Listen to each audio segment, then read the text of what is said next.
কিছু মানুষ সরল স্বাভাবিক জীবন উপেক্ষা করে ছুটে চলে আলেয়ার পেছনে, কিন্তু যখন অবশেষে বাস্তবের মাটিতে পা পড়ে তখন প্রাপ্তির চেয়ে হারানোর হিসেবটাই বেশি হয়ে দাঁড়ায়। নমস্কার, আপনারা শুনছেন গল্প একান্তে। একান্তে গল্প শোনার আদর্শ ঠিকানা, যেখানে পাবেন চেনা অচেনা সাহিত্যিকদের অনন্য সব লেখনীগুলি। চলছে কবিপক্ষ, তাই আজ আপনাদের জন্য রইল গল্প একান্তের বিশেষ উপস্থাপনা, কবিগুরু রবীন্দ্রনাথ ঠাকুরের অসামান্য সৃষ্টি পণ রক্ষা। শুনতে থাকুন।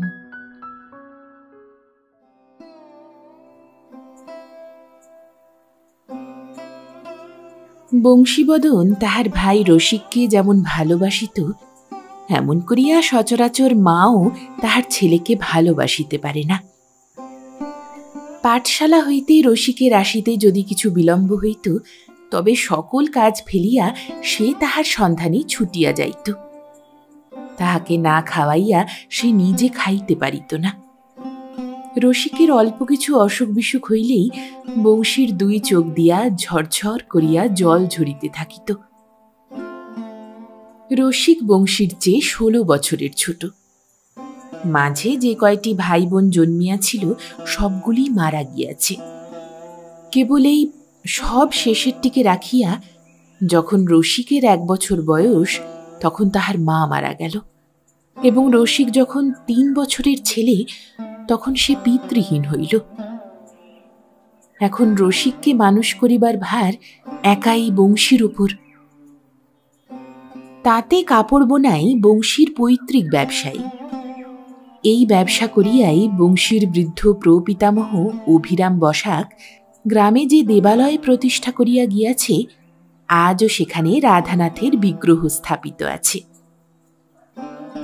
কিন্তু কালক্রমে সমুদ্র পার হইতে এক কল দৈত্য আসিয়া বেচারা তাঁতের উপর অগ্নিবাণ হানিল, এবং তাঁতির ঘরে ক্ষুধাসুরকে বসাইয়া দিয়া বাষ্প ফুৎকারে মুহুর্মুহু জয়শৃঙ্গ বাজাইতে লাগিল। তবু তাঁতের কঠিন প্রাণ মরিতে চায় না। ঠুকঠাক ঠুকঠাক করিয়া সুতো দাঁতে লইয়া মাকু এখনো চলাচল করিতেছে, কিন্তু তাহার সাবেক চালচলন চঞ্চলা লক্ষ্মীর মনোপুত হইতেছে না। লোহার দৈত্যটা কলে বলে কৌশলে তাহাকে একেবারে বশ করিয়া লইয়াছে। বংশীর একটু সুবিধা ছিল, থানাগড়ের বাবুরা তাহার মুরব্বী ছিলেন। তাহাদের বৃহৎ পরিবারের সমুদয় শৌখিন কাপড় বংশী বুনিয়া দিত। একলা সব পারিয়া উঠিত না, সেজন্য তাহাকে লোক রাখিতে হইয়াছিল। যদিচ তাহাদের সমাজে মেয়েদের দর বড় বেশি, তবু চেষ্টা করিলে বংশী এতদিনে যেমন তেমন একটা বউ ঘরে আনিতে পারিত। রসিকের জন্যই সে আর ঘটিয়া উঠিল না। পূজার সময়ে কলিকাতা হইতে রসিকের যে সাজ আমদানি হইত, তাহা যাত্রার দলের রাজপুত্রকেও লজ্জা দিতে পারিত। এইরূপ আরো আরো সকল বিষয়েই রসিকের যাহা কিছু প্রয়োজন ছিল না, তাহাও যোগাইতে গিয়া বংশীকে নিজের সকল প্রয়োজনই খর্ব করিতে হইল। তবু বংশরক্ষা তো করিতে হইবে। তাহাদের বিবাহযোগ্য ঘরের একটি মেয়েকে মনে মনে ঠিক করিয়া বংশী টাকা জমাইতে লাগিল। 300 টাকা পণ এবং অলঙ্কার বাবদ আরো 100 টাকা হইলেই মেয়েটিকে পাওয়া যাইবে স্থির করিয়া অল্প অল্প কিছু কিছু সে খরচ বাঁচাইয়া চলিল। হাতে যথেষ্ট টাকা ছিল না বটে, কিন্তু যথেষ্ট সময় ছিল, কারণ মেয়েটির বয়স সবে 4। এখনো অন্তত 4-5 বছরের মেয়াদ পাওয়া যাইতে পারে। কিন্তু কোষ্ঠীতে তাহার সঞ্চয়ের স্থানে দৃষ্টি ছিল রসিকের।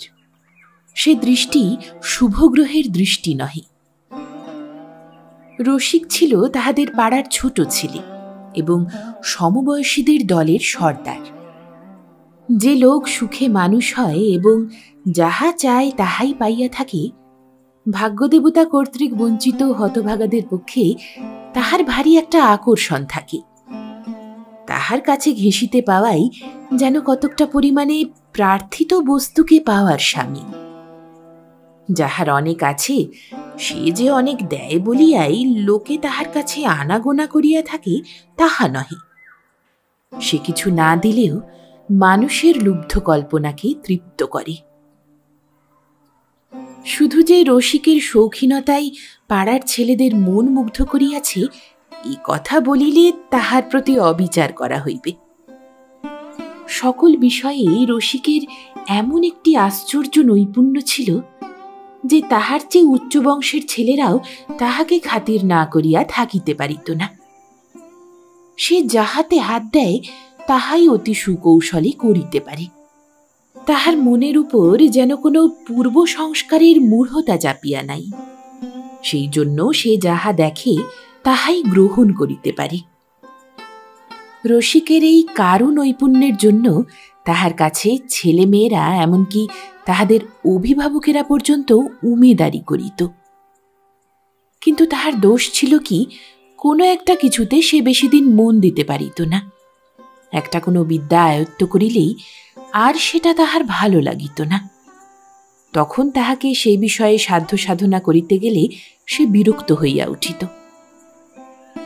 বাবুদের বাড়িতে দেওয়ালির উৎসবে কলিকাতা হইতে আতশবাজিওয়ালা আসিয়াছিল। তাহার কাছ হইতে সে বাজি তৈরি শিখিয়া কেবল 2 বৎসর পাড়ার কালী পুজোর উৎসবকে জ্যোতির্ময় করিয়া তুলিয়াছিল। 3য় বৎসরে তুবড়ির ফোয়ারা ছুটিল না। রসিক তখন চাপকান জোব্বা পরা মেডেল ঝোলানো এক নব্য যাত্রাওয়ালার দৃষ্টান্তে উৎসাহিত হইয়া বাক্স হারমোনিয়াম লইয়া লখনৌ ঠুংরি সাধিতেছিল। তাহার ক্ষমতার এই খামখেয়ালি লীলায় কখনো সুলভ কখনো দুর্লভ হইয়া সে লোককে আরো বেশি মুগ্ধ করিত। তাহার নিজের দাদার তো কথাই নাই। দাদা কেবলই ভাবিত, এমন আশ্চর্য ছেলে আমাদের ঘরে আসিয়া জন্মিয়াছে, এখন কোনো মতে বাঁচিয়া থাকিলে হয়। এবং মনে মনে রাধানাথের কাছে ইহাই প্রার্থনা করিত যে আমি যেন উহার আগে মরিতে পারি। এমনতর ক্ষমতাশালী ভাইয়ের নিত্য নতুন শখ মিটাইতে গেলে ভাবি বধূ কেবলই দূরতর ভবিষ্যতে অন্তর্ধানী করিতে থাকে, অথচ বয়স চলিয়া যায় অতীতের দিকেই। বংশীর বয়স যখন 30 পার হইল, টাকা যখন 100ও পুরিল না এবং সেই মেয়েটি অন্যত্র শ্বশুর ঘর করিতে চলিয়া গেল, তখন বংশী মনে মনে কহিল, আমার আর বড় আশা দেখি না। এখন বংশরক্ষার ভার রসিককেই লইতে হইবে। পাড়ায় যদি স্বয়ম্বর প্রথা চলতে থাকিত তবে রসিকের বিবাহের জন্য কাহাকেও ভাবিতে হইত না। বিধু, তারা, ননী, শশী, সুধা এমন কত নাম করিব, সবাই রসিককে ভালোবাসিত। রসিককে লইয়া মেয়েদের মধ্যে বন্ধু বিচ্ছেদের উপক্রম হইত। তবে ইহাদের মধ্যে একটি মেয়ে ছিল, সৌরভী। সে বড় শান্ত। সে চুপ করিয়া বসিয়া পুতুল গড়া দেখিতে ভালোবাসিত এবং প্রয়োজন মতো রসিককে কাদা কাঠি প্রভৃতি অগ্রসর করিয়া দিত। তাহার ভারী ইচ্ছা রসিক তাহাকে একটা কিছু ফরমাস করে। কাজ করিতে করিতে রসিক পান চাহিবে জানিয়া সৌরভী তাহা যোগাইয়া দিবার জন্য প্রতিদিন প্রস্তুত হইয়া আসিত। রসিক স্বহস্তের কীর্তিগুলি তাহার সামনে সাজাইয়া ধরিয়া যখন বলিত, শৈরী, তুই এর কোনটা নিবি বল, তখন সে ইচ্ছা করিলে যেটা খুশি লইতে পারিত, কিন্তু সংকোচে কোনোটাই লইত না। রসিক নিজের পছন্দমতো জিনিসটি তাহাকে তুলিয়া দিত। পুতুল গড়ার পর্ব শেষ হইলে যখন হারমোনিয়াম বাজাইবার দিন আসিল, তখন পাড়ার ছেলেমেয়েরা সকলেই এই যন্ত্রটা টেপাটুপি করিবার জন্য ঝুঁকিয়া পড়িল। রসিক তাহাদের সকলকেই হুঙ্কার দিয়া খেদাইয়া রাখিত। সৌরভী কোনো উৎপাত করিত না। সে তাহার ডুরে শাড়ি পরিয়া বড় বড় চোখ মিলিয়া বাম হাতের উপর শরীরটার ভর দিয়া হেলিয়া বসিয়া চুপ করিয়া আশ্চর্য হইয়া দেখিত। রসিক ডাকিত, হায় শৈরী, একবার টিপিয়া দেখ। সে মৃদু মৃদু হাসিত, অগ্রসর হইতে চাহিত না। রসিক অসম্মতি সত্ত্বেও নিজের হাতে তাহার আঙুল ধরিয়া তাহাকে দিয়া বাজাইয়া লইত। সৌরভীর দাদা গোপালও রসিকের ভক্তবৃন্দের মধ্যে একজন অগ্রগণ্য ছিল। সৌরভীর সঙ্গে তাহার প্রভেদ এই যে ভালো জিনিস লইবার জন্য তাহাকে কোনোদিন সাধিতে হইত না। সে আপনি ফরমাস করিত এবং না পাইলে অস্থির করিয়া তুলিত। নূতন গোছের যাহা কিছু দেখিত তাহাই সে সংগ্রহ করিবার জন্য একেবারে ব্যস্ত হইয়া উঠিত।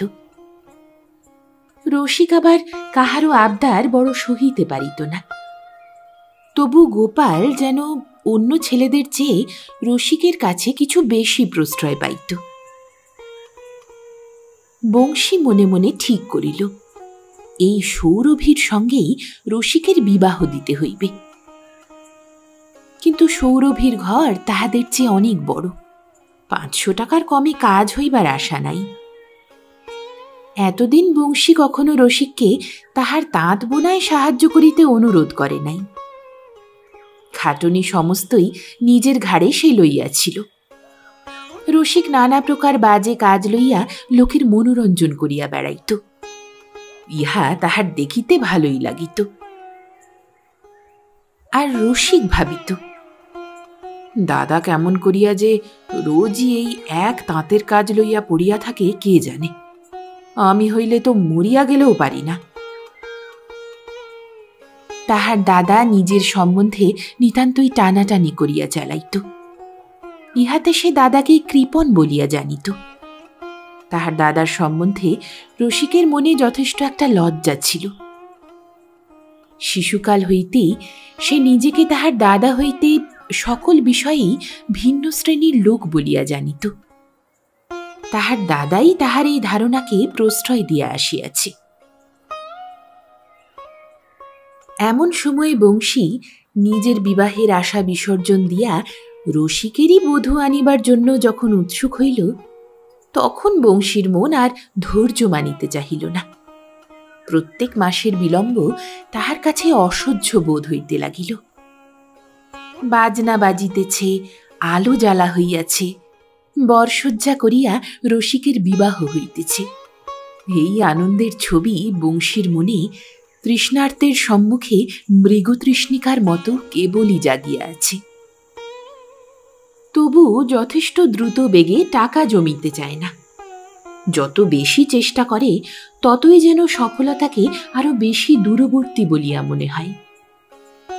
বিশেষত মনের ইচ্ছার সঙ্গে শরীরটা সমান বেগে চলিতে চায় না, বারবার ভাঙিয়া পড়ে। পরিশ্রমের মাত্রা দেহের শক্তিকে ছাড়াইয়া যাইবার জো হইয়াছে।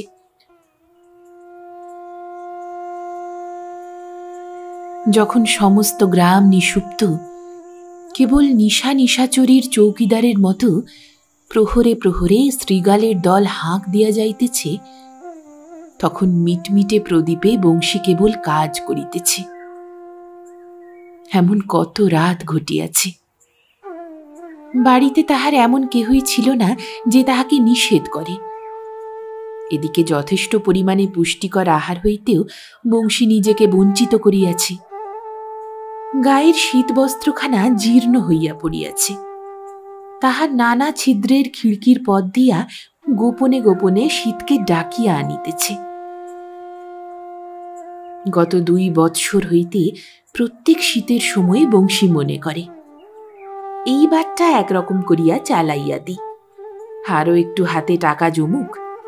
আসছে বছর যখন কাবুলিওয়ালা তাহার শীতবস্ত্রের বোঝা লইয়া গ্রামে আসিবে, তখন একটা কাপড় ধারে কিনিয়া তাহার পরের বৎসরে শোধ করিবে। ততদিনে তহবিল ভরিয়া উঠিবে। কিন্তু সুবিধা মতো বৎসর কোনো দিনই আসিল না। ইতিমধ্যে তাহার শরীর টেকে না এমন হইয়া আসিল। এতদিন পরে বংশী তাহার ভাইকে বলিল, তাঁতের কাজ আমি একলা চালাইয়া উঠিতে পারি না, তুমি আমার কাজে যোগ দাও। রসিক কোনো জবাব না করিয়া মুখ বাঁকাইল। শরীরের অসুখে বংশীর মেজাজ খারাপ ছিল। সে রসিককে ভৎসনা করিল, কহিল, বাপ পিতামহের ব্যবসা পরিত্যাগ করিয়া তুমি যদি দিনরাত হো হো করিয়া বেড়াইবে, তবে তোমার দশা হইবে কি? কথাটা অসঙ্গত নহে এবং ইহাকে কটূক্তিও বলা যায় না। কিন্তু রসিকের মনে হইল এত বড় অন্যায় তাহার জীবনে সে কোনো দিন সহ্য করে নাই। সেদিন বাড়িতে সে বড় একটা কিছু খাইল না। ছিপ হাতে করিয়া চন্দনী দহে মাছ ধরিতে বসিল। শীতের মধ্যাহ্ন নিস্তব্ধ। ভাঙা উঁচু পাড়ির উপর শালিক নাচিতেছে। পশ্চাতে রামবাগানে ঘুঘু ডাকিতেছে এবং জলের কিনারায় শৈবালের উপর একটি পতঙ্গ তাহার স্বচ্ছ দীর্ঘ দুই পাখা মেলিয়া দিয়া স্থিরভাবে রৌদ্র পোহাইতেছে। কথা ছিল রসিক আজ গোপালকে লাঠি খেলা শিখাইবে। গোপাল তাহার আশু কোনো সম্ভাবনা না দেখিয়া রসিকের ভাঁড়ের মধ্যেকার মাছ ধরিবার কেঁচোগুলাকে লইয়া অস্থিরভাবে ঘাঁটাঘাঁটি করিতে লাগিল। রসিক তাহার গালে ঠাস করিয়া এক চড় কষাইয়া দিল। এদিকে কখন তাহার কাছে রসিক পান চাহিবে বলিয়া সৌরভী যখন ঘাটের পাশে ঘাসের উপর দুই পা মেলিয়া অপেক্ষা করিয়া আছে, এমন সময়ে রসিক হঠাৎ আসিয়া তাহাকে বলিল, শৈরী, বড় ক্ষুধা পাইয়াছে, কিছু খাবার আনিয়া দিতে পারিস? সৌরভী খুশি হইয়া তাড়াতাড়ি ছুটিয়া গিয়া বাড়ি হইতে আঁচল ভরিয়া মুড়ি মুড়কি আনিয়া উপস্থিত করিল। রসিক সেদিন তাহার দাদার কাছেও ঘেঁষিল না। বংশীর শরীর মন খারাপ ছিল। রাত্রে সে তাহার বাপকে স্বপ্নে দেখিল। স্বপ্ন হইতে উঠিয়া তাহার মন আরো বিকল হইয়া উঠিল। তাহার নিশ্চয় মনে হইল বংশলোপের আশঙ্কায় তাহার বাপের পরলোকেও ঘুম হইতেছে না। পরদিন বংশী কিছু জোর করিয়াই রসিককে কাজে বসাইয়া দিল। কেননা ইহা তো ব্যক্তিগত সুখ দুঃখের কথা নহে, এ যে বংশের প্রতি কর্তব্য। রসিক কাজে বসিল বটে, কিন্তু তাহাতে কাজের সুবিধা হইল না। তাহার হাত আর চলেই না। পদে পদে সুতা ছিঁড়িয়া যায়। সুতা সারিয়া তুলিতে তাহার বেলা কাটিতে থাকে। বংশী মনে করিল ভালোরূপ অভ্যাস নাই বলিয়াই এমনটা ঘটিতেছে। কিছুদিন গেলেই হাত দুরস্ত হইয়া যাইবে। কিন্তু স্বভাবপটু রসিকের হাত দুরস্ত হইবার দরকার ছিল না বলিয়াই তাহার হাত দুরস্ত হইতে চাহিল না। বিশেষত তাহার অনুগত বর্গ তাহার সন্ধানে আসিয়া যখন দেখিত সে নিতান্তই ভালো মানুষটির মতো তাহাদের বাপ পিতামহের চিরকালীন ব্যবসায় লাগিয়া গিয়াছে, তখন রসিকের মনে ভারী লজ্জা এবং রাগ হইতে লাগিল। দাদা তাহাকে তাহার এক বন্ধুর মুখ দিয়া খবর দিল যে সৌরভীর সঙ্গেই রসিকের বিবাহের সম্বন্ধ স্থির করা যাইতেছে।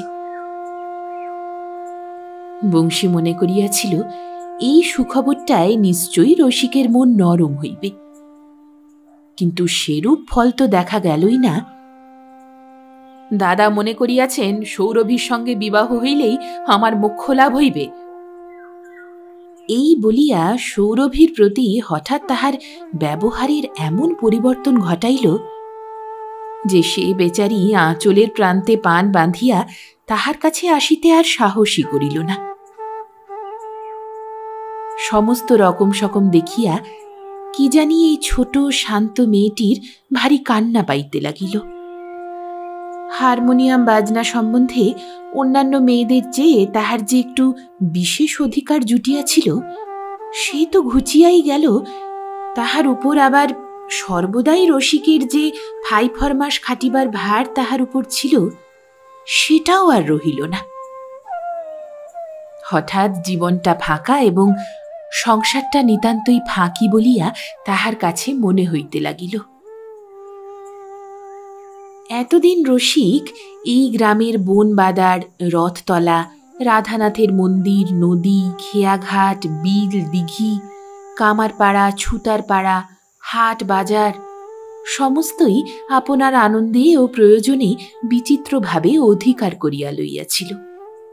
সব জায়গাতেই তাহার একটা বড় আড্ডা ছিল। যেদিন যেখানে খুশি কখনো বা একলা, কখনো বা দল বলে কিছু না কিছু লইয়া থাকিত। এই গ্রাম এবং থানাগড়ের বাবুদের বাড়ি ছাড়া জগতের আর যে কোনো অংশ তাহার জীবনযাত্রার জন্য প্রয়োজনীয় তাহা সে কোনো দিন মনেও করে নাই। কিন্তু আজ এই গ্রামে তাহার মন কুলাইল না। দূর দূর বহু দূরের জন্য তাহার চিত্ত ছটফট করিতে লাগিল। তাহার অবসর যথেষ্ট ছিল। বংশী তাহাকে খুব বেশিক্ষণ কাজ করাইত না, কিন্তু ওই একটুক্ষণ কাজ করিয়াই তাহার সমস্ত অবসর পর্যন্ত যেন বিস্বাদ হইয়া গেল। এরূপ খণ্ডিত অবসরকে কোনো ব্যবহারে লাগাইতে তাহার আর ভালো লাগিল না।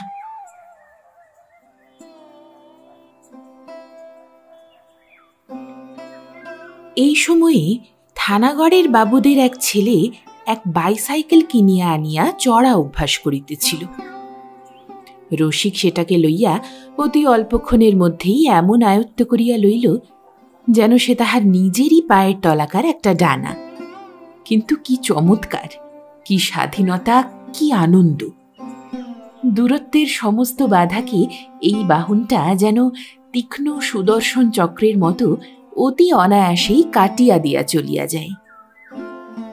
ঝড়ের বাতাস যেন চাকার আকার ধারণ করিয়া উন্মত্তের মতো মানুষকে পিঠে করিয়া লইয়া ছোটে। রামায়ণ মহাভারতের সময় মানুষে কখনো কখনো দেবতার অস্ত্র লইয়া যেমন করিয়া ব্যবহার করিতে পাইত, এ যেন ঠিক সেই রকম। রসিকের মনে হইল এই বাইসাইকেল নহিলে তাহার জীবন বৃথা। দাম এমনই কি বেশি, 125 টাকা মাত্র।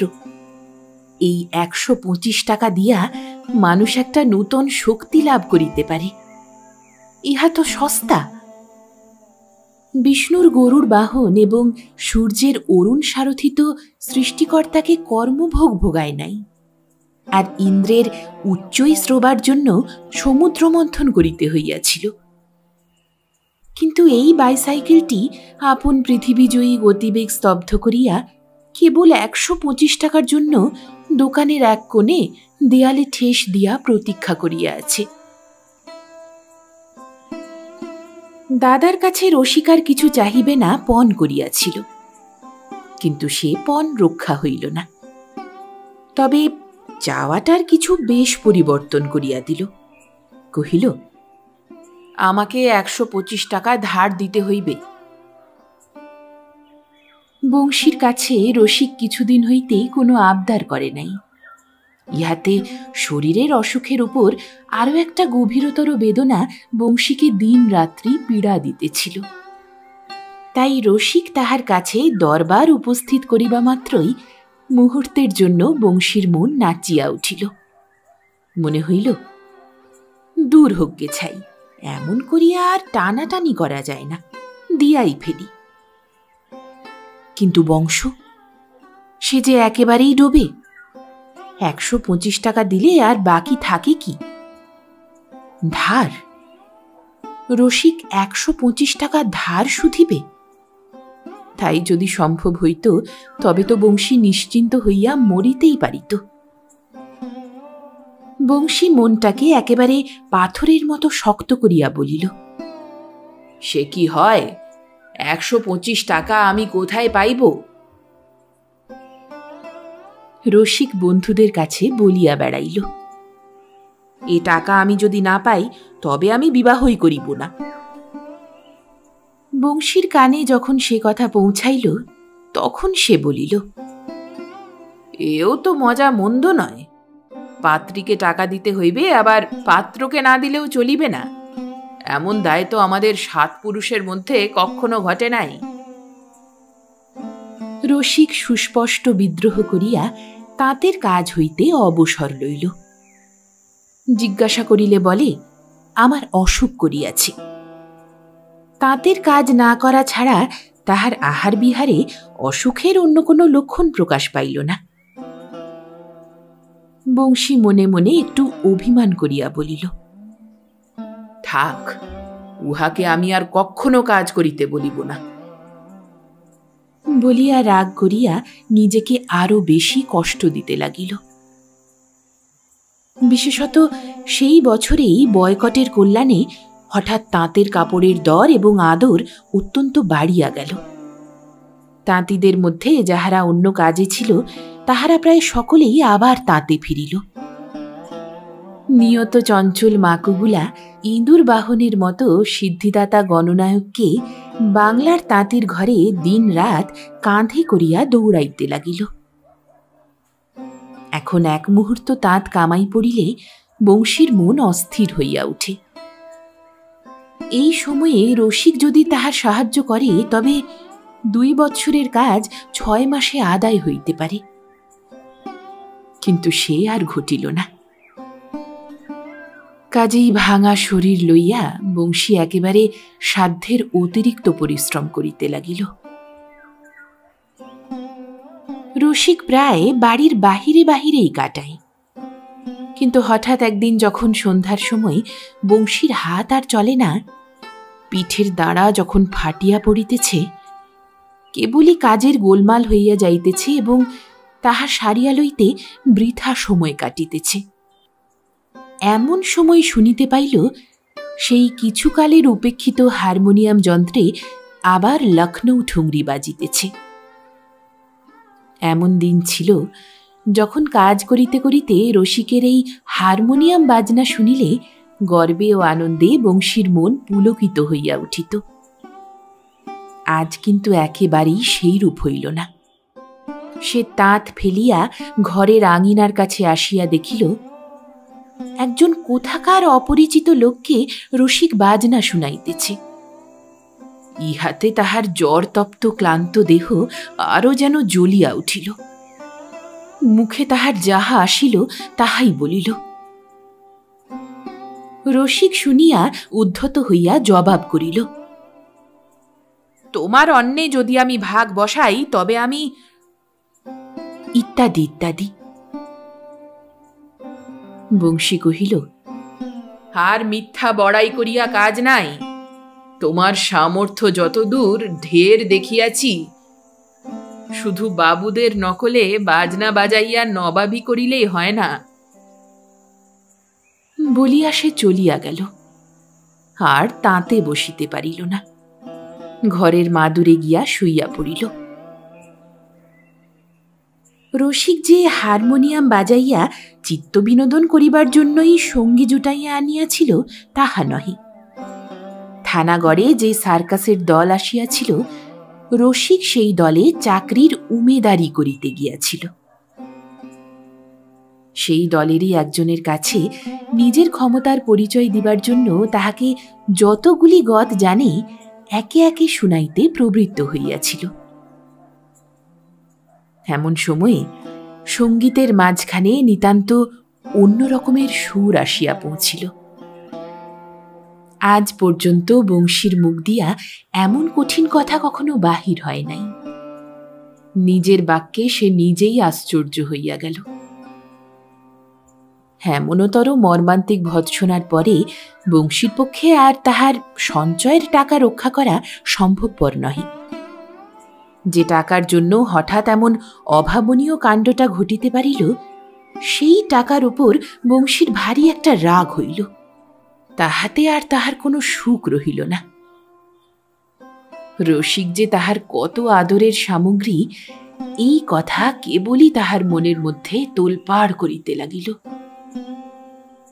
যখন সে দাদা শব্দ পর্যন্ত উচ্চারণ করিতে পারিত না, যখন তাহার দুরন্ত হস্ত হইতে তাঁতের সুতাগুলোকে রক্ষা করা এক বিষম ব্যাপার ছিল, যখন তাহার দাদা হাত বাড়াইবা মাত্র সে অন্য সকলের কোল হইতেই ঝাঁপাইয়া পড়িয়া সবেগে তাহার বুকের উপর আসিয়া পড়িত এবং তাহার ঝাঁকড়া চুল ধরিয়া টানাটানি করিত, তাহার নাকটি ধরিয়া দন্তহীন মুখের মধ্যে পুরিবার চেষ্টা করিত, সে সমস্তই সুস্পষ্ট মনে পড়িয়া বংশীর প্রাণের ভিতরটাতে হা হা করিতে লাগিল। সে আর শুইয়া থাকিতে পারিল না। রসিকের নাম ধরিয়া বার কয়েক করুণ কণ্ঠে ডাক দিল। সাড়া না পাইয়া তাহার জ্বর লইয়াই সে উঠিল। গিয়া দেখিল সেই হারমোনিয়ামটা পাশে পড়িয়া আছে। অন্ধকারে দাওয়ায় রসিক চুপ করিয়া একলা বসিয়া। তখন বংশী কোমর হইতে সাপের মতো সরু লম্বা একটা থলি খুলিয়া ফেলিল। রুদ্ধপ্রায় কণ্ঠে কহিল, এই নে ভাই, আমারে টাকা সমস্ত তোরই জন্য। তোরই বউ ঘরে আনিব বলিয়া আমি জমাইতেছিলাম, কিন্তু তোকে কাঁদাইয়া আমি জমাইতে পারিব না ভাই। ভাই আমার, গোপাল আমার, আমার সে শক্তি নাই। তুই চাকার গাড়ি কিনিস, তোর যা খুশি তাই করিস। রসিক দাঁড়াইয়া উঠিয়া শপথ করিয়া কঠোর স্বরে কহিল, চাকার গাড়ি কিনিতে হয়, বউ আনিতে হয়, আমার নিজের টাকায় করিব। তোমারও টাকা আমি ছুঁইব না। বলিয়া বংশীর উত্তরের অপেক্ষা না করিয়া ছুটিয়া চলিয়া গেল। উভয়ের মধ্যে আর এই টাকার কথা বলার পথ রহিল না। এমনকি কোনো কথা বলাই অসম্ভব হইয়া উঠিল।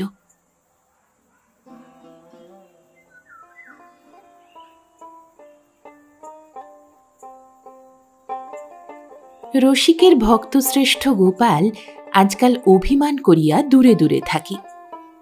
রসিকের সামনে দিয়া তাহাকে দেখাইয়া দেখাইয়া একাই মাছ ধরিতে যায়।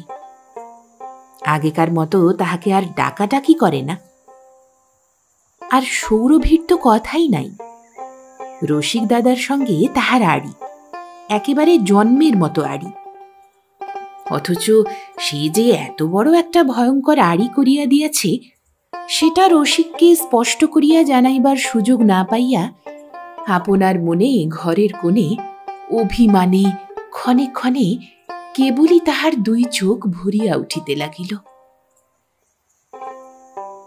এমন সময়ে একদিন রসিক মধ্যাহ্নে গোপালদের বাড়িতে গিয়া তাহাকে ডাক দিল, আদর করিয়া তাহার কান মলিয়া দিল, তাহাকে কাতাকুতু দিতে লাগিল। গোপাল প্রথমটা প্রবল আপত্তি প্রকাশ করিয়া লড়াইয়ের ভাব দেখাইল, কিন্তু বেশিক্ষণ সেটা রাখিতে পারিল না। দুইজনেই বেশ হাস্যালাপ জমিয়া উঠিল। রসিক কহিল, গোপাল, আমার হারমোনিয়ামটা নিবি? হারমোনিয়াম? এত বড় দান? কলির সংসারে এও কি কখনো সম্ভব? কিন্তু যে জিনিসটা তাহার ভালো লাগে, বাধা না পাইলে সেটা অসংকোচে গ্রহণ করিবার শক্তি গোপালের যথেষ্ট পরিমাণে ছিল। অতএব হারমোনিয়ামটি সে অবিলম্বে অধিকার করিয়া লইল। বলিয়া রাখিল, ফিরিয়া চাহিলে কিন্তু আর পাইবে না। গোপালকে যখন রসিক ডাক দিয়াছিল তখন নিশ্চয় জানিয়াছিল সে ডাক অন্তত আরও একজনের কানে গিয়া পৌঁছিয়াছে। কিন্তু বাহিরে আজ তাহার কোনো প্রমাণ পাওয়া গেল না। তখন রসিক গোপালকে বলিল, শৈরি কোথায় আছে, একবার ডাকিয়া আনত।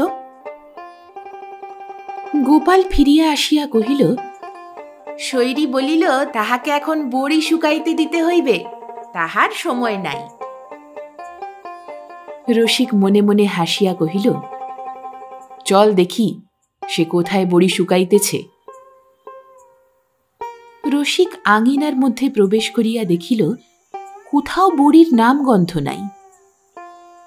সৌরভী তাহাদের পায়ের শব্দ পাইয়া আর কোথাও লুকাইবার উপায় না দেখিয়া তাহাদের দিকে পিঠ করিয়া মাটির প্রাচীরের কোণ ঠেসিয়া দাঁড়াইল। রসিক তাহার কাছে গিয়া তাহাকে ফিরাইবার চেষ্টা করিয়া বলিল, রাগ করেছিস শৈরী? সে আঁকিয়া বাঁকিয়া রসিকের চেষ্টাকে প্রত্যাখ্যান করিয়া দেওয়ালের দিকেই মুখ করিয়া রহিল। একদা রসিক আপন খেয়ালেই নানা রঙের সুতো মিলাইয়া নানা চিত্র বিচিত্র করিয়া একটা কাঁথা সেলাই করিতেছিল। মেয়েরা যে কাঁথা সেলাই করিত তাহার বাঁধা কতকগুলা নকশা ছিল, কিন্তু রসিকের সমস্তই নিজের মনের রচনা। যখন এই সেলাইয়ের ব্যাপার চলিতেছিল তখন সৌরভী আশ্চর্য হইয়া এক মনে তাহাকে দেখিত। সে মনে করিত জগতে কোথাও এমন আশ্চর্য কাঁথা আজ পর্যন্ত রচিত হয় নাই। প্রায় যখন কাঁথা শেষ হইয়া আসিয়াছে এমন সময়ে রসিকের হঠাৎ বিরক্তি বোধ হইল। সে আর কাঁথাটা শেষ করিল না। ইহাতে সৌরভী মনে ভারী পীড়া বোধ করিয়াছিল। এইটে শেষ করিয়া ফেলিবার জন্য সে রসিককে কতবার যে কত সানুনয় অনুরোধ করিয়াছে তাহার ঠিক নাই। আর ঘণ্টা 2-3 বসিলেই শেষ হইয়া যায়। কিন্তু রসিকের যাহাতে গা লাগে না তাহাতে তাহাকে প্রবৃত্ত করাইতে কে পারে? হঠাৎ এতদিন পরে রসিক কাল রাত্রি জাগিয়া সেই কাঁথাটি শেষ করিয়াছে। তাই শৈরীকে রসিক বলিল, শৈরী, সেই কাঁথাটা কিন্তু শেষ করিয়াছি, একবার দেখবি না? অনেক কষ্টে সৌরভীর মুখ ফিরাইতেই সে আঁচল দিয়া মুখ ঝাঁপিয়া ফেলিল।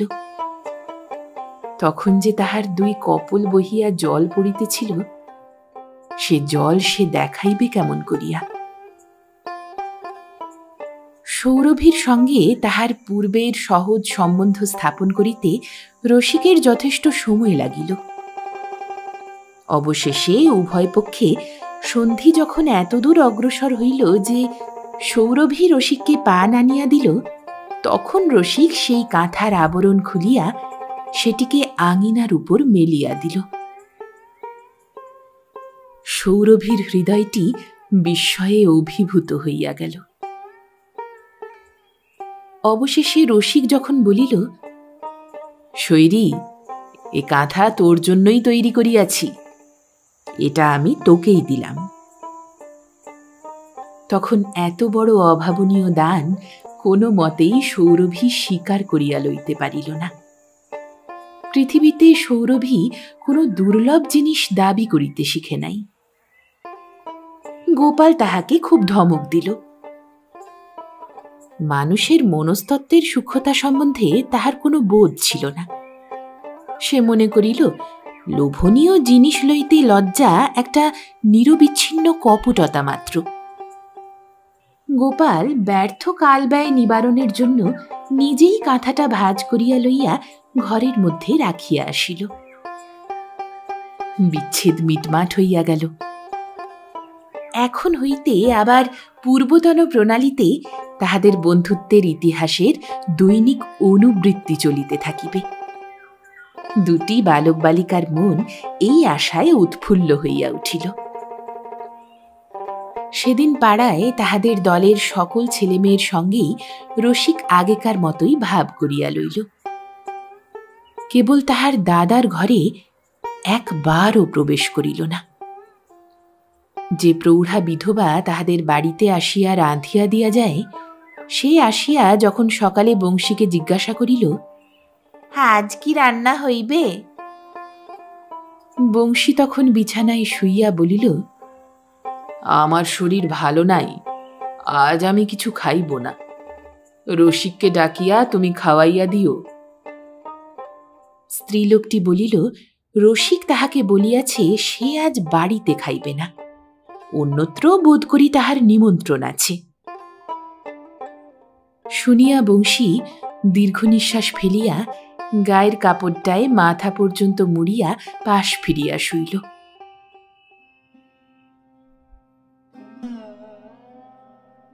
রসিক যেদিন সন্ধ্যার পর গ্রাম ছাড়িয়া সার্কাসের দলের সঙ্গে চলিয়া গেল, সেদিন এমন করিয়াই কাটিল।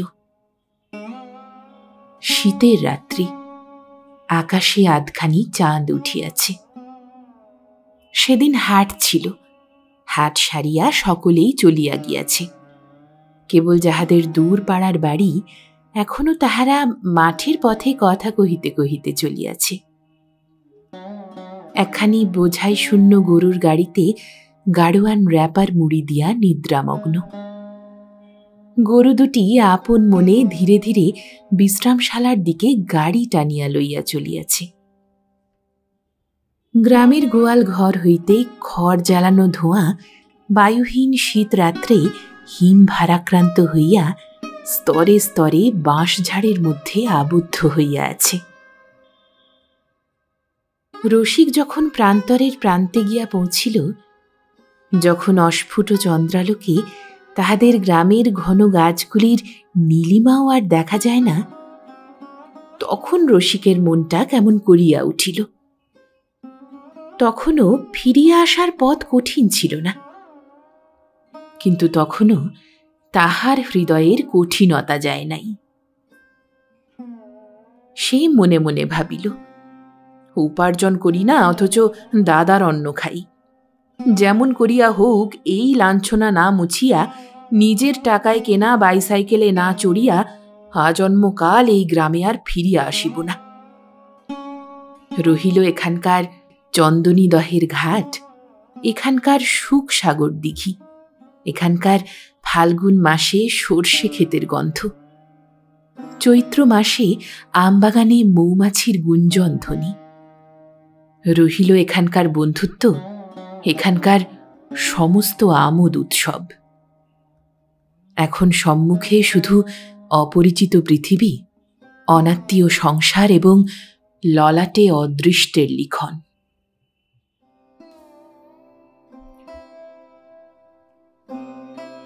রসিক একমাত্র তাঁতের কাজেই যত অসুবিধা দেখিয়াছিল, তাহার মনে হইত আর সকল কাজই ইহার চেয়ে ভালো। সে মনে করিয়াছিল, একবার তাহার সংকীর্ণ ঘরের বন্ধন ছেদন করিয়া বাহির হইতে পারিলেই তাহার আর কোনো ভাবনা নাই। তাই সে ভারী আনন্দে পথে বাহির হইয়াছিল। মাঝখানে যে কোনো বাধা, কোনো কষ্ট, কোনো দীর্ঘ কাল ব্যয় আছে, তাহা তাহার মনেও হইল না। বাহিরে দাঁড়াইয়া দূরের পাহাড়কেও যেমন মনে হয় অনতি দূরে, যেমন মনে হয় আধ ঘণ্টার পথ পার হইলেই বুঝি তাহার শিখরে গিয়া পৌঁছিতে পারা যায়, তাহার গ্রামের বেষ্টন হইতে বাহির হইবার সময় নিজের ইচ্ছার দুর্লভ সার্থকতাকে রসিকের তেমনি সহজগম্য এবং অত্যন্ত নিকটবর্তী বলিয়া বোধ হইল। কোথায় যাইতেছে রসিক কাহাকেও তাহার কোনো খবর দিল না। একদিন স্বয়ং সে খবর বহন করিয়া আসিবে, এই তাহার পণ রহিল। কাজ করিতে গিয়া দেখিল, বেগারের কাজে আদর পাওয়া যায় এবং সেই আদর সে বরাবর পাইয়াছে। কিন্তু যেখানে গরজের কাজ, সেখানে কোনো দয়া মায়া নাই। বেগারের কাজে নিজের ইচ্ছা নামক পদার্থটাকে খুব করিয়া দৌড় করানো যায়। সেই ইচ্ছার জোরেই সে কাজে এমন অভাবনীয় নৈপুণ্য জাগিয়া উঠিয়া মনকে এত উৎসাহিত করিয়া তোলে। কিন্তু বেতনের কাজে এই ইচ্ছা একটা বাধা। এই কাজের তরণীতে অনিশ্চিত ইচ্ছার হাওয়া লাগাইবার জন্য পালের কোনো বন্দোবস্ত নাই। দিন রাত কেবল মজুরের মতো দাঁড় টানা এবং লগি ঠেলা। যখন দর্শকের মতো দেখিয়াছিল, তখন রসিক মনে করিয়াছিল সার্কাসে ভারী মজা। কিন্তু ভিতরে যখন প্রবেশ করিল, মজা তখন সম্পূর্ণ বাহির হইয়া গিয়াছে। যাহা আমাদের জিনিস যখন তাহা আমোদ দেয় না, যখন তাহার প্রতিদিনের পুনরাবৃত্তি বন্ধ হইলে প্রাণ বাঁচে, অথচ তাহা কিছুতেই বন্ধ হইতে চায় না, তখন তাহার মতো অরুচিকর জিনিস আর কিছুই হইতে পারে না। এই সার্কাসের দলের মধ্যে আবদ্ধ হইয়া রসিকের প্রত্যেক দিনই তাহার পক্ষে একান্ত বিস্বাদ হইয়া উঠিল। সে প্রায় বাড়ির স্বপ্ন দেখে। রাত্রে ঘুম হইতে জাগিয়া অন্ধকারে প্রথমটা রসিক মনে করে সে তাহার দাদার বিছানার কাছে শুইয়া আছে, কিন্তু মুহূর্তকাল পরেই চমক ভাঙিয়া দেখে দাদা তার কাছে নাই। বাড়িতে থাকিতে এক একদিন শীতের রাত্রে ঘুমের ঘোরে সে অনুভব করিত দাদা তাহার শীত করিতেছে মনে করিয়া তাহার গাত্রবস্ত্রের উপর নিজের কাপড়খানা ধীরে ধীরে চাপাইয়া দিতেছে। আর এখানে পৌষের রাত্রে যখন ঘুমের ঘোরে তাহার শীত শীত করে, তখন দাদা তাহার গায়ে ঢাকা দিতে আসিবে মনে করিয়া সে যেন অপেক্ষা করিতে থাকে। দেরি হইতেছে দেখিয়া রাগ হয়, কিন্তু এমন সময়ে জাগিয়া উঠিয়া মনে পড়ে দাদা তাহার কাছে নাই, এবং সেই সঙ্গে ইহাও মনে হয় যে এই শীতের সময়ে তাহার গায়ে আপন কাপড়টি টানিয়া দিতে না পারিয়া আজ রাত্রে শূন্য শয্যার প্রান্তে তাহার দাদার মনে শান্তি নাই। তখনই অর্ধরাত্রে সে মনে করে কাল সকালে উঠিয়াই আমি ঘরে ফিরিয়া যাইব, কিন্তু ভালো করিয়া জাগিয়া উঠিয়া আবার সে শক্ত করিয়া প্রতিজ্ঞা করিয়া বসে। মনে মনে আপনাকে বার বার করিয়া জপাইতে থাকে, আমি পণের টাকা ভর্তি করিয়া বাইসাইকেলে চড়িয়া বাড়ি ফিরিব, তবেই আমি পুরুষ মানুষ, তবেই আমার নাম রসিক। একদিন দলের কর্তা তাহাকে তাঁতি বলিয়া বিশ্রী করিয়া গালাগালি দিল। সেই দিন রসিক তাহার সামান্য কয়েকটি কাপড়, ঘটি, থালাবাটি, নিজের যে কিছু ঋণ ছিল তাহার পরিবর্তে ফেলিয়া রাখিয়া সম্পূর্ণ রিক্ত হস্তে বাহির হইয়া চলিয়া গেল। সমস্ত দিন কিছু খাওয়া হয় নাই। সন্ধ্যার সময়ে যখন নদীর ধারে দেখিল গরুগুলা আরামে চড়িয়া খাইতেছে, তখন এক প্রকার ঈর্ষার সহিত তাহার মনে হইল পৃথিবী যথার্থই এই পশু পক্ষীদের মা, নিজের হাতে তাহাদের মুখে আহারের গ্রাস তুলিয়া দেন। আর মানুষ বুঝি তার কোন সতীনের ছেলে, তাই চারিদিকে এত বড় মাঠ ধুধু করিতেছে, কোথাও রসিকের জন্য এক মুষ্টি অন্ন নাই। নদীর কিনারায় গিয়া রসিক অঞ্জলি ভরিয়া খুব খানিকটা জল খাইল। ভাবিল এই নদীটির ক্ষুধা নাই, তৃষ্ণা নাই, কোনো ভাবনা নাই, কোনো চেষ্টা নাই। ঘর নাই, তবু ঘরের কোনো অভাব নাই। সম্মুখে অন্ধকার রাত্রি আসিতেছে, তবু সে নিরুদ্বেগে নিরুদ্দেশের অভিমুখে ছুটিয়া চলিয়াছে। এই কথা ভাবিতে ভাবিতে রসিক এক দৃষ্টে জলের স্রোতের দিকে চাহিয়া বসিয়া রহিল। বোধ করি তাহার মনে হইতেছিল দুর্বহ মানব জন্মটাকে এই বন্ধনহীন নিশ্চিন্ত জলধারার সঙ্গে মিশাইয়া ফেলিতে পারিলেই একমাত্র শান্তি। এমন সময়ে একজন তরুণ যুবক মাথা হইতে একটা বস্তা নামাইয়া তাহার পাশে বসিয়া কোঁচার প্রান্ত হইতে চিঁড়া খুলিয়া লইয়া ভিজাইয়া খাইবার উদ্যোগ করিল। এই লোকটিকে দেখিয়া রসিকের কিছু নূতন রকমের ঠেকিল। পায়ে জুতা নাই, ধুতির উপর একটা জামা, মাথায় পাগড়ি পরা। দেখিবা মাত্র স্পষ্ট মনে হয় ভদ্রলোকের ছেলে, কিন্তু মুটে মজুরের মতো কেন যে সে এমন করিয়া বস্তা বহিয়া বেড়াইতেছে ইহা সে বুঝিতে পারিল না। দুইজনের আলাপ হইতে দেরি হইল না, এবং রসিক ভিজা চিঁড়ার যথোচিত পরিমাণে ভাগ লইল।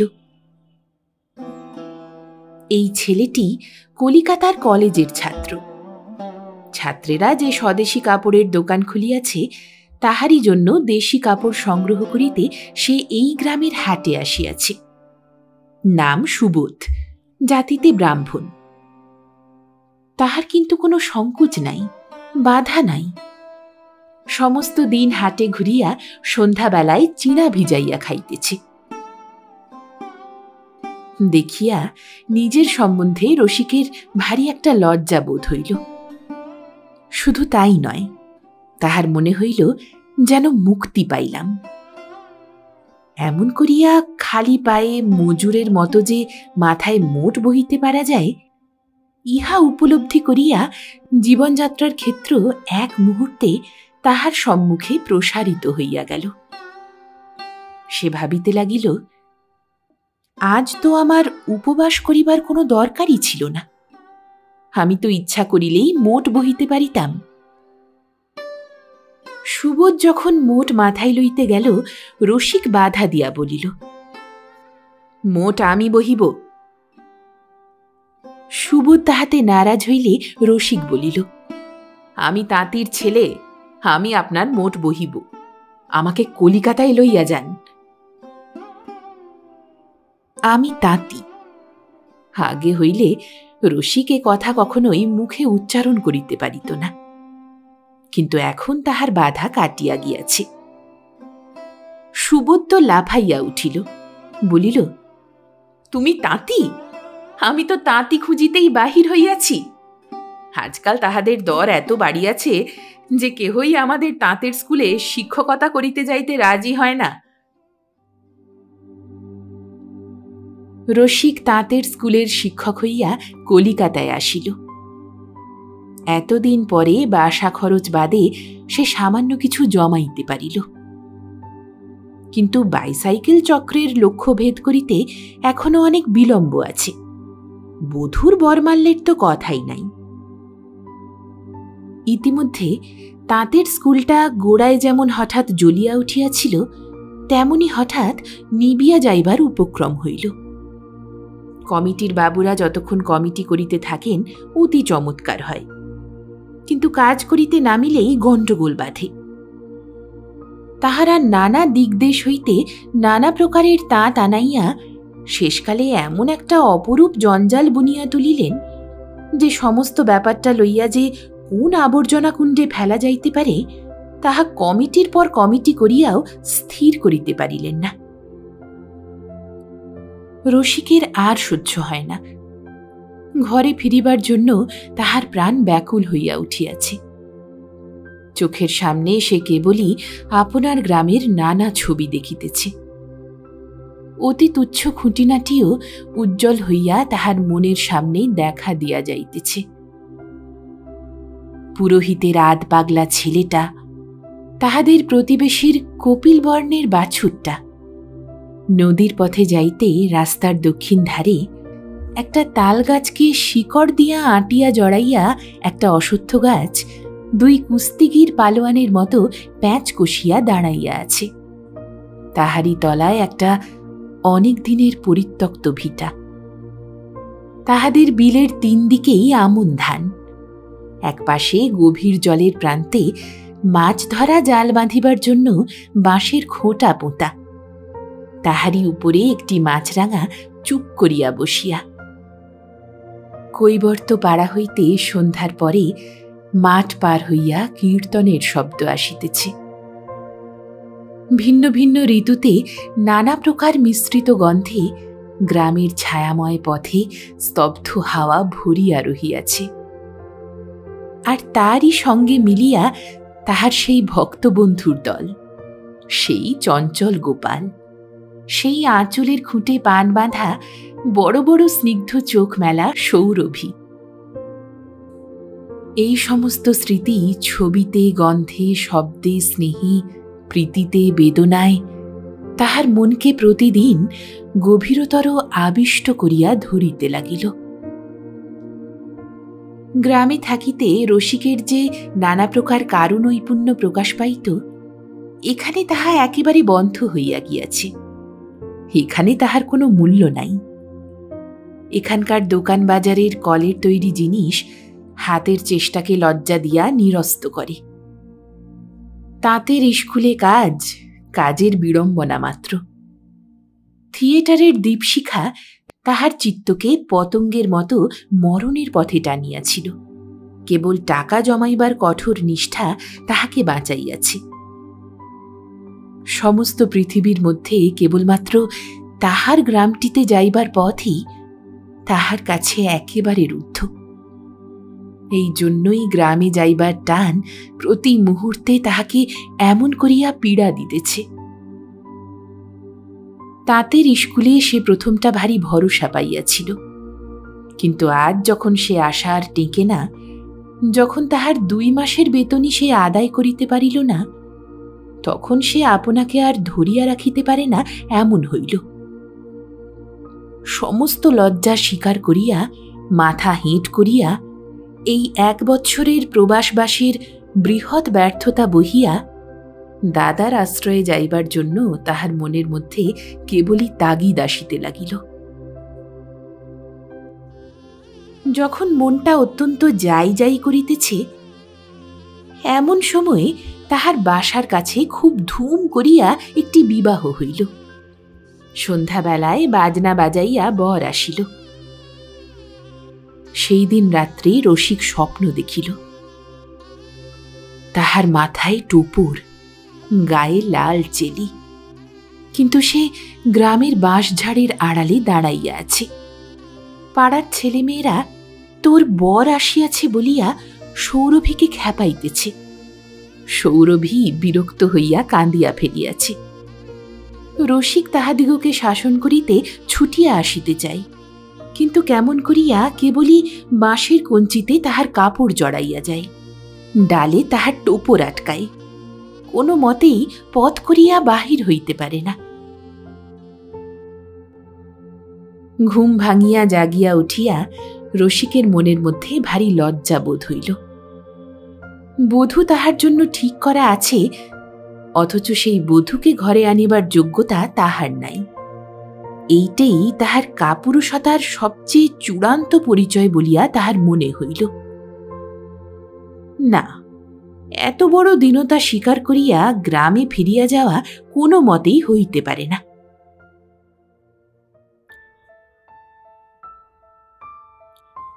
অনাবৃষ্টি যখন চলিতে থাকে তখন দিনের পর দিন কাটিয়া যায়, কিন্তু মেঘের আর দেখা নাই। যদি বা মেঘ দেখা যায়, বৃষ্টি পড়ে না। যদি বা বৃষ্টি পড়ে, তাহাতে মাটি ভেজে না। কিন্তু বৃষ্টি যখন নামে, তখন দিগন্তের এক কোণে যেমনই মেঘ দেখা যায়, অমনি দেখিতে দেখিতে আকাশ ছাইয়া ফেলে এবং অবিরল বর্ষণে পৃথিবী ভাসিয়া যাইতে থাকে। রসিকের ভাগ্যে হঠাৎ সেই রকমটাই ঘটিল। জানকী নন্দী মস্ত ধনী লোক। সে একদিন কাহার কাছ হইতে কি একটা খবর পাইল। তাঁতের স্কুলের সামনে তাহার জুড়ি আসিয়া থামিল। তাঁতের স্কুলের মাস্টারের সঙ্গে তাহার 2-4টা কথা হইল এবং তাহার পরদিনই রসিক আপনার মেসের বাসা পরিত্যাগ করিয়া নন্দীবাবুদের মস্ত তেতালা বাড়ির একটা ঘরে আশ্রয় গ্রহণ করিল। নন্দীবাবুদের বিলাতের সঙ্গে কমিশন এজেন্সির মস্ত কারবার। সেই কারবারে কেন যে জানকীবাবু অযাচিতভাবে রসিককে একটা নিতান্ত সামান্য কাজে নিযুক্ত করিয়া যথেষ্ট পরিমাণে বেতন দিতে লাগিলেন, তাহা রসিক বুঝিতেই পারিল না। সেরকম কাজের জন্য লোক সন্ধান করিবার দরকারই হয় না, এবং যদি বা লোক জোটে, তাহার তো এত আদর হয় না। বাজারে নিজের মূল্য কত এতদিনে রসিক তাহা বুঝিয়া লইয়াছে। অতএব জানকীবাবু যখন তাহাকে ঘরে রাখিয়া যত্ন করিয়া খাওয়াইতে লাগিলেন, তখন রসিক তাহার এত আদরের মূল কারণ সুদূর আকাশের গ্রহ নক্ষত্র ছাড়া আর কোথাও খুঁজিয়া পাইল না। কিন্তু তাহার শুভ গ্রহটি অত্যন্ত দূরে ছিল না। তাহার একটু সংক্ষিপ্ত বিবরণ বলা আবশ্যক। একদিন জানকীবাবুর অবস্থায় এরকম ছিল না। তিনি যখন কষ্ট করিয়া কলেজে পড়িতেন, তখন তাহার সতীর্থ হরমোহন বসু ছিলেন তাহার পরম বন্ধু। হরমোহন ব্রাহ্ম সমাজের লোক। এই কমিশন এজেন্সি হরমোহনদেরই পৈতৃক বাণিজ্য। তাহাদের একজন মুরব্বী ইংরেজ সদাগর তাহার পিতাকে অত্যন্ত ভালোবাসিতেন। তিনি তাহাকে এই কাজে জুড়িয়া দিয়াছিলেন। হরমোহন তাহার নিঃস্ব বন্ধু জানকীকে এই কাজে টানিয়া লইয়াছিলেন। এই দরিদ্র অবস্থার নূতন যৌবনে সমাজ সংস্কার সম্বন্ধে জানকীর উৎসাহ হরমোহনের চেয়ে কিছুমাত্র কম ছিল না। তাই তিনি পিতার মৃত্যুর পরে তাহার ভগিনীর বিবাহের সম্বন্ধ ভাঙিয়া দিয়া তাহাকে বড় বয়স পর্যন্ত লেখাপড়া শিখাইতে প্রবৃত্ত হইলেন। ইহাতে তাহাদের তন্তুবায় সমাজে যখন তাহার ভগিনীর বিবাহ অসম্ভব হইয়া উঠিল, তখন কায়স্থ হরমোহন নিজে তাহাকে এই সংকট হইতে উদ্ধার করিয়া এই মেয়েটিকে বিবাহ করিলেন। তাহার পর অনেক দিন চলিয়া গিয়াছে। হরমোহনেরও মৃত্যু হইয়াছে, আর তাহার ভগিনীও মারা গিয়াছে। ব্যবসাটিও প্রায় সম্পূর্ণ জানকীর হাতে আসিয়াছে। ক্রমে বাসাবাড়ি হইতে তাহার তেতলা বাড়ি হইল।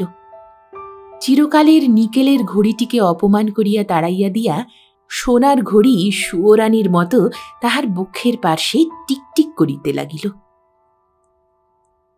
এইরূপে তাহার তহবিল যতই স্ফীত হইয়া উঠিল, অল্প বয়সের অকিঞ্চন অবস্থার সমস্ত উৎসাহ ততই তাহার কাছে নিতান্ত ছেলে মানুষই বলিয়া বোধ হইতে লাগিল। কোনো মতে পারিবারিক পূর্ব ইতিহাসের এই অধ্যায়টাকে বিলুপ্ত করিয়া দিয়া সমাজে উঠিবার জন্য তাহার রোগ চাপিয়া উঠিল। নিজের মেয়েটিকে সমাজে বিবাহ দিবেন, এই তাহার জেদ। টাকার লোভ দেখাইয়া দু একটি পাত্রকে রাজি করিয়াছিলেন, কিন্তু যখনই তাহাদের আত্মীয়রা খবর পাইল, তখনই তাহারা গোলমাল করিয়া বিবাহ ভাঙিয়া দিল। শিক্ষিত সৎপাত্র না হইলেও তাহার চলে।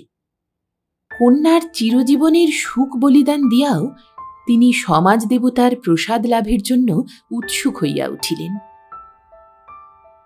এমন সময়ে তিনি তাঁতের স্কুলের মাস্টারের খবর পাইলেন। সে থানাগড়ের বসাক বংশের ছেলে। তাহার পূর্বপুরুষ অভিরাম বসাকের নাম সকলেই জানি। এখন তাহাদের অবস্থাহীন, কিন্তু কুলে তাহারা তাহাদের চেয়ে বড়। দূর হইতে দেখিয়া গৃহিণীর ছেলেটিকে পছন্দ হইল। স্বামীকে জিজ্ঞাসা করিলেন, ছেলেটির পড়াশোনা কিরকম? জানকীবাবু বলিলেন, সে বালাই নাই। আজকাল যাহার পড়াশোনা বেশি, তাহাকে আঁটিয়া ওঠাও শক্ত। গৃহিণী প্রশ্ন করিলেন, আর টাকা করি?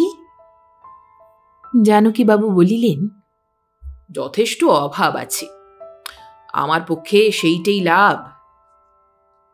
তা আত্মীয় স্বজনদের তো ডাকিতে হইবে। পূর্বে অনেকবার সে পরীক্ষা হইয়া গিয়াছে, তাহাতে আত্মীয় স্বজনেরা দ্রুত বেগে ছুটিয়াও আসিয়াছে, কিন্তু বিবাহ হয় নাই।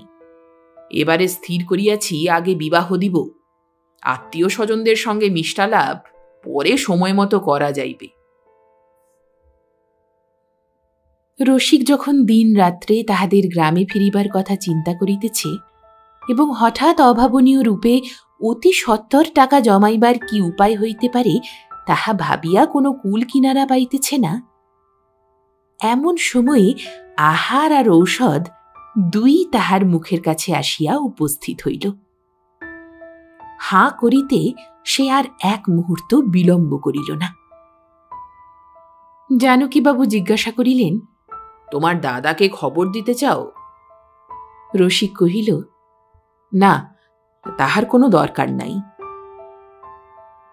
সমস্ত কাজ নিঃশেষে সারিয়া তাহার পরে সে দাদাকে চমৎকৃত করিয়া দিবে। অকর্মণ্য রসিকের যে সামর্থ্য কিরকম তাহার প্রত্যক্ষ প্রমাণে কোনো ত্রুটি থাকিবে না। শুভ লগ্নে বিবাহ হইয়া গেল।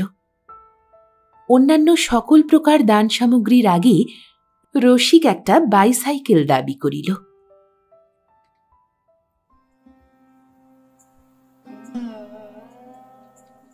তখন মাঘের শেষ। সর্ষে ও তিসির ফুলে ক্ষেত ভরিয়া আছে। আখের গুড় জাল দেওয়া আরম্ভ হইয়াছে। তাহারি গন্ধে বাতাস যেন ঘন হইয়া উঠিয়াছে। ঘরে ঘরে গোলা ভরা ধান এবং কলাই।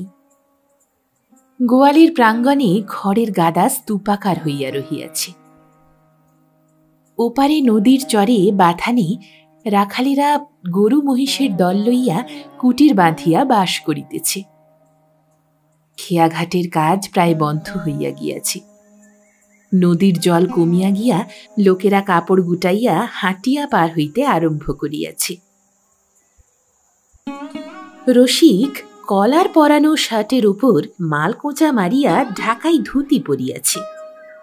শার্টের ওপর বোতাম খোলা কালো বনাতের কোট, পায়ে রঙিন ফুল মোজা এবং চকচকে কালো চামড়ার শৌখিন বিলাতি জুতা। ডিস্ট্রিক্ট বোর্ডের পাকা রাস্তা বাহিয়া দ্রুত বেগে সে বাইসাইকেল চালাইয়া আসিল। গ্রামের কাঁচা রাস্তায় আসিয়া তাহাকে বেগ কমাইতে হইল। গ্রামের লোকে হঠাৎ তাহার বেশভূষা দেখিয়া তাহাকে চিনিতেই পারিল না। সেও কাহাকেও কোনো সম্ভাষণ করিল না। তাহার ইচ্ছা অন্য লোকে তাহাকে চিনিবার আগেই সর্বাগ্রে সে তাহার দাদার সঙ্গে দেখা করিবে। বাড়ির কাছাকাছি যখন আসিয়াছে তখন ছেলেদের চোখ সে এড়াইতে পারিল না। তাহারা এক মুহূর্তেই তাহাকে চিনিতে পারিল। সৌরভীদের বাড়ি কাছেই ছিল। ছেলেরা সেই দিকে ছুটিয়া চেঁচাইতে লাগিল, সৌরি দিদির বর এসেছে, সৌরি দিদির বর। গোপাল বাড়িতেই ছিল। সে ছুটিয়া বাহির হইয়া আসিবার পূর্বেই বাইসাইকেল রসিকদের বাড়ির সামনে আসিয়া থামিল। তখন সন্ধ্যা হইয়া আসিয়াছে। ঘর অন্ধকার, বাহিরে তালা লাগানো। জনহীন পরিত্যক্ত বাড়ির যেন নীরব একটা কান্না উঠিতেছে। কেহ নাই। এক নিমেষেই রসিকের বুকের ভিতরটা কেমন করিয়া উঠিয়া চোখের সামনে সমস্ত অস্পষ্ট হইয়া উঠিল। তাহার পা কাঁপিতে লাগিল। বন্ধ দরজা ধরিয়া সে দাঁড়াইয়া রহিল। তাহার গলা শুকাইয়া আসিল। কাহাকেও ডাক দিতে আর তাহার সাহস হইল না। দূরে মন্দিরে সন্ধ্যারতির যে কাসর ঘণ্টা বাজিতেছিল তাহা যেন কোন একটি গত জীবনের পরপ্রান্ত হইতে সুগভীর একটি বিদায়ের বার্তা বহিয়া তাহার কানের কাছে আসিয়া পৌঁছিতে লাগিল। সামনে যাহা কিছু দেখিতেছে, এই মাটির প্রাচীর, এই চালাঘর, এই রুদ্ধ কপাট, এই জিগর গাছের বেড়া, এই হেলিয়া পড়া খেজুর গাছ, সমস্তই যেন একটা হারানো সংসারের ছবি মাত্র। কিছুই যেন সত্য নহে। গোপাল কাছে আসিয়া দাঁড়াইল। রসিক পাংশু মুখে গোপালের মুখের দিকে চাহিল। গোপাল কিছু না বলিয়া চোখ নিচু করিল। রসিক বলিয়া উঠিল, বুঝেছি, বুঝেছি, দাদা নাই। অমনি সেইখানেই দরজার কাছে সে বসিয়া পড়িল। গোপাল তাহার পাশে বসিয়া কহিল, ভাই রসিক দাদা, চলো আমাদের বাড়ি চলো। রসিক তাহার দুই হাত ছাড়াইয়া দিয়া সেই দরজার সামনে উপুর হইয়া মাটিতে লুটাইয়া পড়িল। দাদা, দাদা, দাদা গো। যে দাদা তাহার পায়ের শব্দটি পাইলে আপনি ছুটিয়া আসিত, কোথাও তাহার কোনো সাড়া পাওয়া গেল না। গোপালের বাপ আসিয়া অনেক বলিয়া কহিয়া রসিককে বাড়িতে লইয়া আসিল। রসিক সেখানে প্রবেশ করিয়া মুহূর্তকালের জন্য দেখিতে পাইল সৌরভী সেই তাহার চিত্রিত কাঁথায় মোড়া কি একটা জিনিস অতি যত্নে রোয়াকের দেওয়ালে ঠেসান দিয়া রাখিতেছে। প্রাঙ্গণে লোক সমাগমের শব্দ পাইবা মাত্রই সে ছুটিয়া ঘরের মধ্যে অন্তর্হিত হইল। রসিক কাছে আসিয়াই বুঝিতে পারিল এই কাঁথায় মোড়া পদার্থটি একটা নূতন বাইসাইকেল। তৎক্ষণাৎ তাহার অর্থ বুঝিতে আর বিলম্ব হইল না। একটা বুক ফাটা কান্না বক্ষ ঠেলিয়া তাহার কণ্ঠের কাছে পাকাইয়া পাকাইয়া উঠিতে লাগিল এবং চোখের জলের সমস্ত রাস্তা যেন ঠাসিয়া বন্ধ করিয়া ধরিল। রসিক চলিয়া গেলে বংশী দিন রাত্রি অবিশ্রাম খাটিয়া সৌরভীর পণ এবং এই বাইসাইকেল কিনিবার টাকা সঞ্চয় করিয়াছিল। তাহার এক মুহূর্ত আর কোনো চিন্তা ছিল না। ক্লান্ত ঘোড়া যেমন প্রাণপণে ছুটিয়া গম্যস্থানে পৌঁছিয়াই পড়িয়া মরিয়া যায়, তেমনি যেদিন পণের টাকা পূর্ণ করিয়া বংশী বাইসাইকেলটি ভিপি ডাকে পাইল, সেই দিনই আর তাহার হাত চলিল না। তাহার দাঁত বন্ধ হইয়া গেল। গোপালের পিতাকে ডাকিয়া তাহার হাতে ধরিয়া সে বলিল, আর একটি বছর রসিকের জন্য অপেক্ষা করিও। এই তোমার হাতে পণের টাকা দিয়ে গেলাম, আর যেদিন রসিক আসিবে তাহাকে এই চাকার গাড়িটা দিয়া বলিও দাদার কাছে চাহিয়াছিল, তখন হতভাগ্য দাদা দিতে পারে নাই, কিন্তু তাই বলিয়া মনে যেন সে রাগ না রাখে। দাদার টাকার উপহার গ্রহণ করিবে না, একদিন এই শপথ করিয়া রসিক চলিয়া গিয়াছিল। বিধাতা তাহার সেই কঠোর শপথ শুনিয়াছিলেন। আজ যখন রসিক ফিরিয়া আসিল তখন দেখিল দাদার উপহার এতদিন তাহার জন্য পথ চাহিয়া বসিয়া আছে, কিন্তু তাহা গ্রহণ করিবার দ্বার একেবারে রুদ্ধ। তাহার দাদা যে তাঁতে আপনার জীবনটি বুনিয়া তাহার ভাইকে দান করিয়াছে, রসিকের ভারী ইচ্ছা করিল সব ছাড়িয়া সেই তাঁতের কাছেই আপনার জীবন উৎসর্গ করে।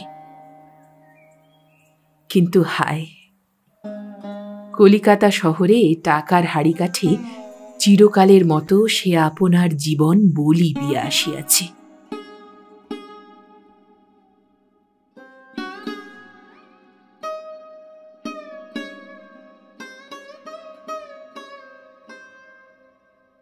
শুনছিলেন কবিগুরু রবীন্দ্রনাথ ঠাকুরের কলমে আজকের গল্প পণ রক্ষা। গল্প পাঠে আমি রিয়া। গল্পটি কেমন লাগলো কমেন্ট করে আপনার মতামত অবশ্যই জানাবেন। ভালো লাগলে একটি লাইক আর পরবর্তী গল্প শোনার জন্য সাবস্ক্রাইব করতে ভুলবেন না। আর গল্প একান্তে এখন এসে গিয়েছে ফেসবুকেও, সেখানেও থাকছে বেশ কিছু ছোট গল্প সিরিজ। ভালো লাগলে ফলো করতে ভুলবেন না ফেসবুকেও। ডিসক্রিপশনে ও ফার্স্ট কমেন্টে লিংক দেওয়া রইল। সঙ্গে থাকুন, শুনতে থাকুন গল্প একান্তে।